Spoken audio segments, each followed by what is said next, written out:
क्या आप जानते हैं कि अगर मनुष्य में 46 गुणसूत्र की जगह 47 गुणसूत्र हो जाएं तो उसमें कौन सी आनुवांशिक स्थिति आ सकती है, यानी कि कौन सा लक्षण आ सकता है? तो इसका जवाब छुपा है डाउन सिंड्रोम में। अब पहले ये देखते हैं सिंड्रोम कितने प्रकार के होते हैं। तो यहाँ पर सिंड्रोम होते हैं हमारे 3 प्रकार के। कितने?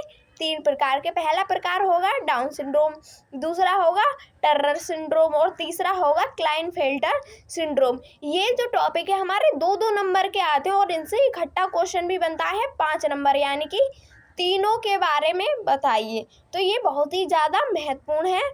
तो चलिए अब हम इसे स्टार्ट करते हैं। तो यहाँ पर इसकी परिभाषा में लिखा है डाउन सिंड्रोम एक आनुवांशिक विकार है जिसमें 21वें गुणसूत्र की 3 प्रतियां पाई जाती है, यानी कि यह एक जेनेटिक लक्षण है।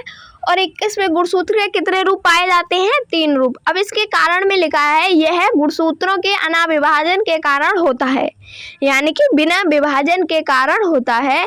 इसके फलस्वरूप गुणसूत्र की संख्या कितनी हो जाती है? 46 में 1 जुड़ जाता है। कितनी हो जाती है? 47 हो जाती है।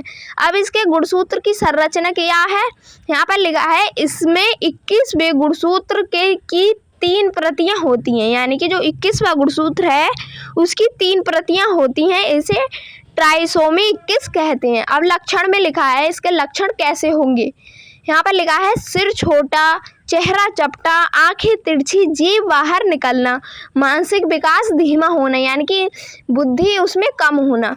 फिर आगे है इसके उदाहरण में लिखा है लॉन्गडन डाउन ने इस रोग का पहला वर्णन किया था, इसलिए इसे डाउन सिंड्रोम कहते हैं। यानी कि जो लॉन्गडन डाउन थे इन्होंने इस रोग का मतलब पहला केस सॉल्व किया था, इसलिए इसको इनके नाम पर जाना जाता है।